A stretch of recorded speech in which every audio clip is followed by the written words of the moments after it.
What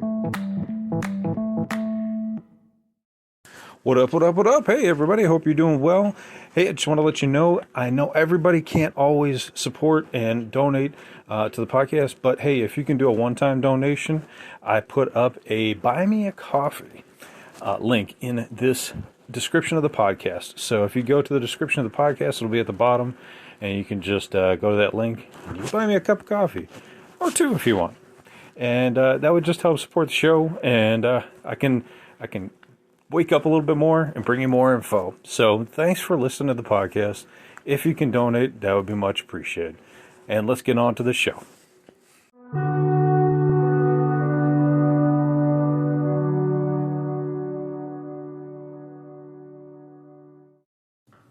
What up, what up, what up? Welcome back to Lockdown Universe, some of the bizarre, peculiar, and unheard of stories of UFO legend and paranormal lore. Welcome back, welcome back. Happy to be back. Hopefully you guys are doing excellent and taking care of yourselves.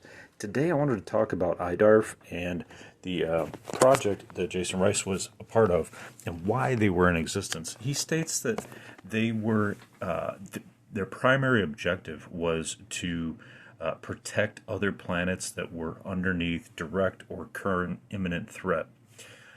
It's interesting because he talks about a few different alien species that were attacking different planets that he was on. And one of them really caught my attention.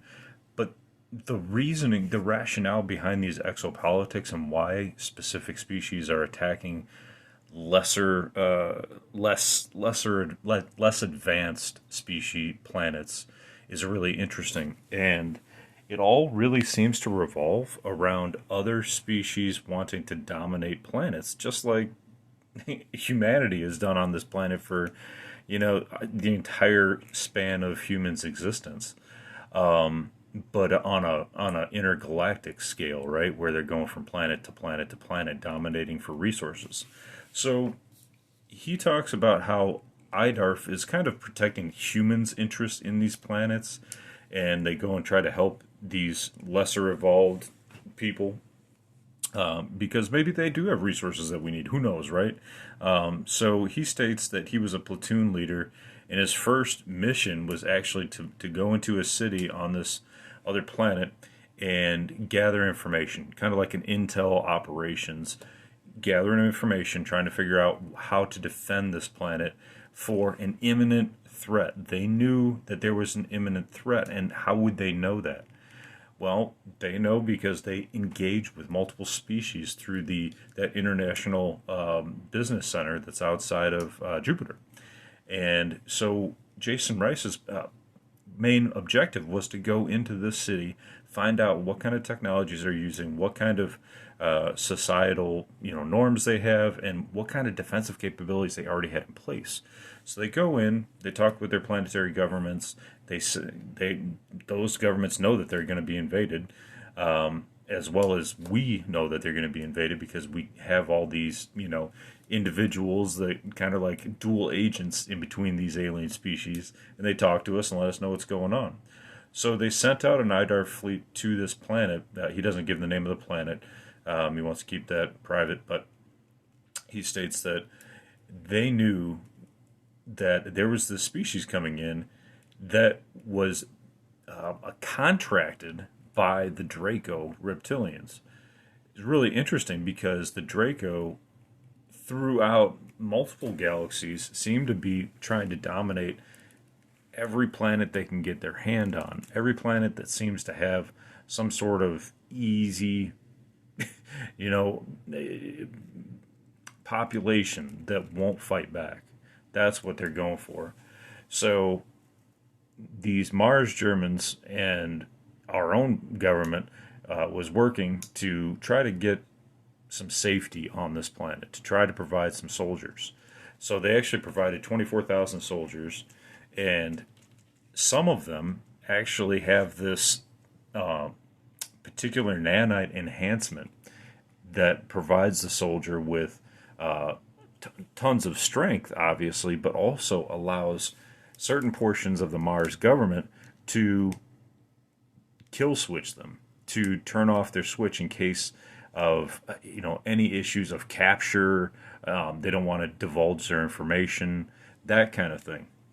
So so we have multiple groups sending teams to this planet to save it from the Draco, yet it seems as though Rice's team is also working with the Draco on planet Mars, or at least I should say that the Mars Germans are working with the Draco, or were in the 1940s and 50s, and then it sounds like they basically stopped that because they took their people and they didn't want to give the Draco their people anymore. You know that because you listened to the podcast on that exact event and what happened during it. So so it seems like the Mars Germans kind of want to fight back against the Draco at this point. They're sending teams out to fight against them.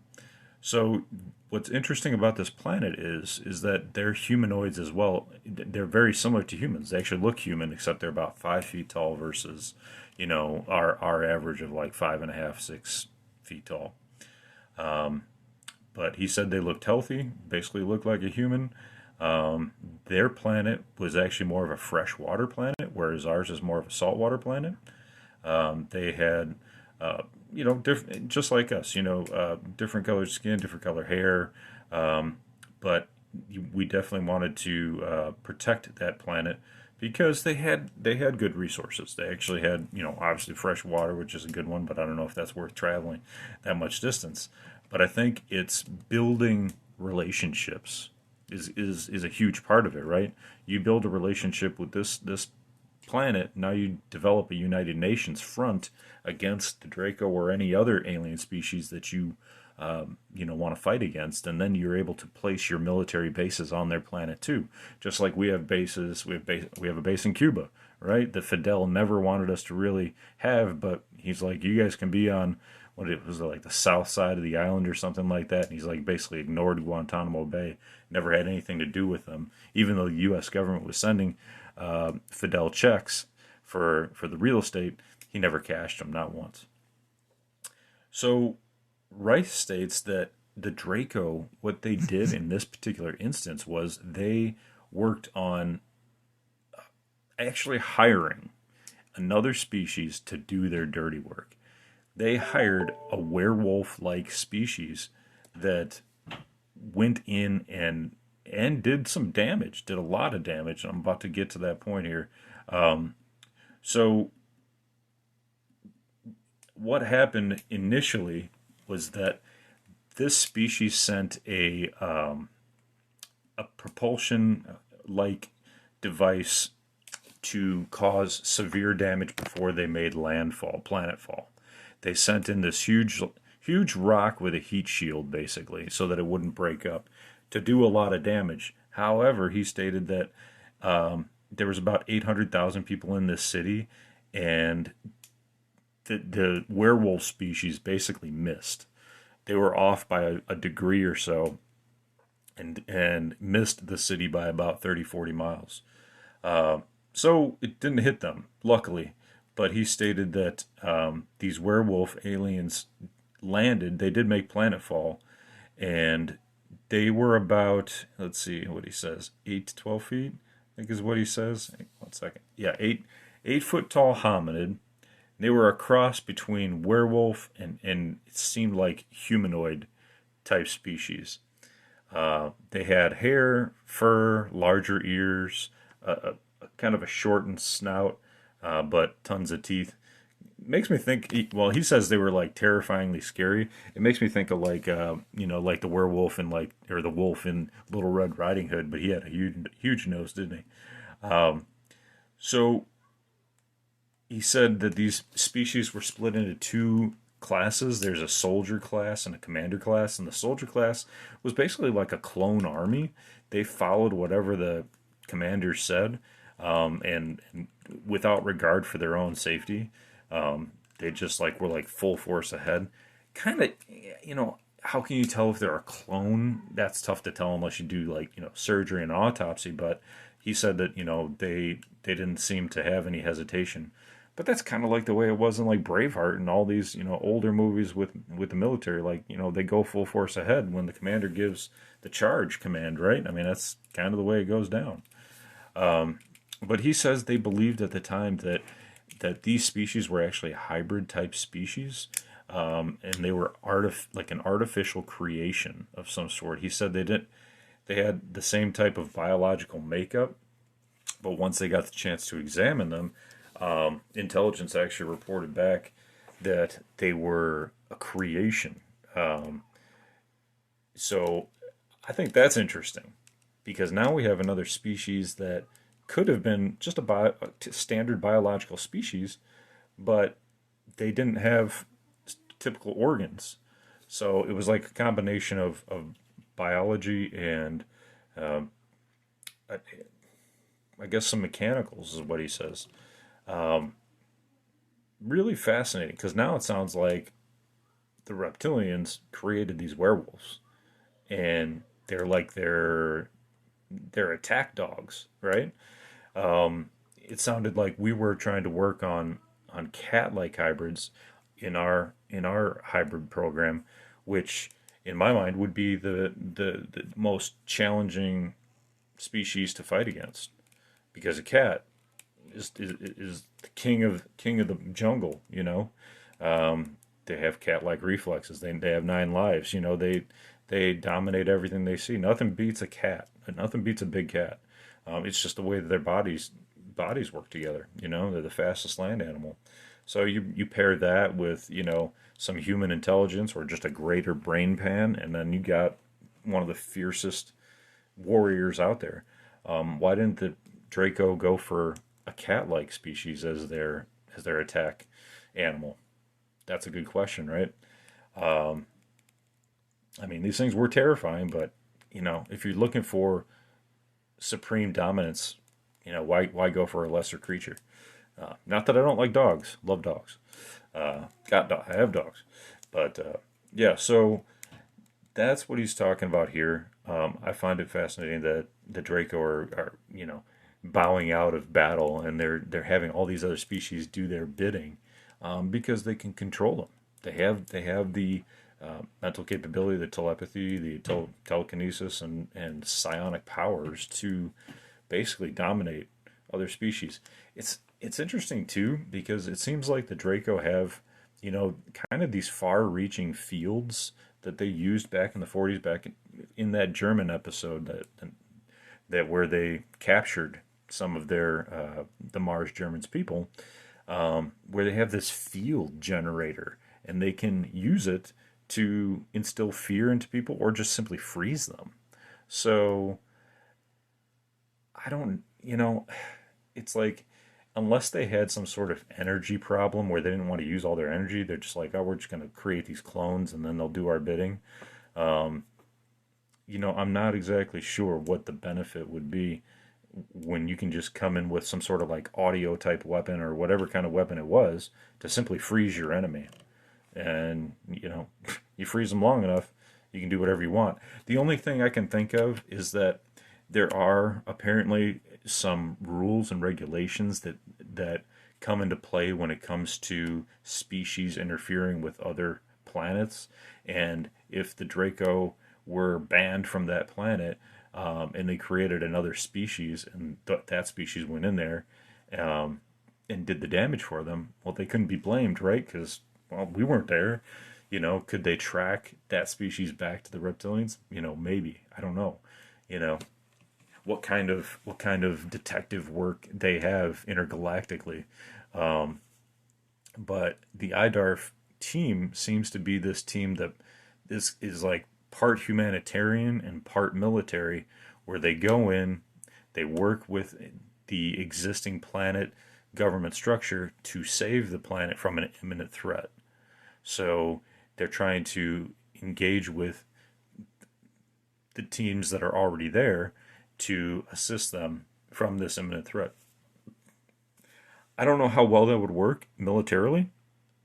It seems like you would have to have, you know, you have your team.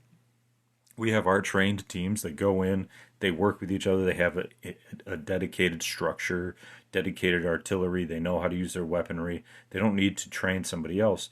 But in this case, it sounds like IDARF kind of goes in there and they try to understand the society and understand their defensive capabilities, and then they try to basically defend with the teams that are there that are already indigenous to that planet. Um, it seems like if this team is from America and then sent up to work with the Mars Germans, it seems like it's questionable why we would want to assist certain planets. But you know what? I bet you he wasn't given all the information. What if that planet is sitting on a tremendous power source, or tons of gold, or tons of diamonds, or tons of rare, valuable minerals that the Mars Germans need, or that the U.S. government needs? That might be something important and might be worth fighting for and trying to work with the government for, right? We save you, you give us all of your stuff that we need, all of your supplies that we need. We're going to take them, or this is the agreement. We're going to save you, or not. It's up to you, but we need these resources. I think that's what it comes down to. I mean, nothing's free, especially in the U.S. Let's face that. And it definitely sounds like nothing's free according to these Mars Germans. They seem to be pretty hard-headed and pretty full of themselves. But it seems like, according to Jason, that the IDARF team was able to save these people, and the threat began to reduce. So that is somewhat of a benefit. As more information becomes apparent, I will definitely bring it to you. But I thought that this was really interesting in the fact that, just to summarize, they did have the werewolves. They totally different species than I've heard of, except for one wolf species in the international business station, where Randy Kramer talked about a wolf-like species that had little primates like us as their friends and as their companions and pets, just like we have small dogs. It's kind of interesting, the juxtaposition there. But he didn't talk about them being violent or looking like werewolves or anything like that. He said they were one of the most peaceful species he had ever met. So I think these species were created by the Draco, and maybe to throw people off, so that their scent wasn't on this battle. So that's how tricky they are. And Jason says that the Draco are the most beguiling and deceitful species out there. And their sole mission, they don't care. They don't have compassion for anyone. Their sole mission is to dominate. That's it. So hopefully none of us come face to face with one of these things, because these things are basically pure evil, and it sounds like they are kind of the devil of the Bible, if you want to call it that. And maybe our ancestors encountered a few of these things, and that's why our ancestors thought they were the devil. Just a thought. Anyway, guys, I hope you're having a fantastic day. I got a jet. I hope you have a fantastic evening. Take care of yourselves physically, spiritually, emotionally. Follow through on your hobbies and your goals and your dreams. Please follow, like, and subscribe so we can build the podcast and we can keep going. So, and as always, continue to question the universe around you. Go follow, like, subscribe. See you guys later. Lockdown Universe out.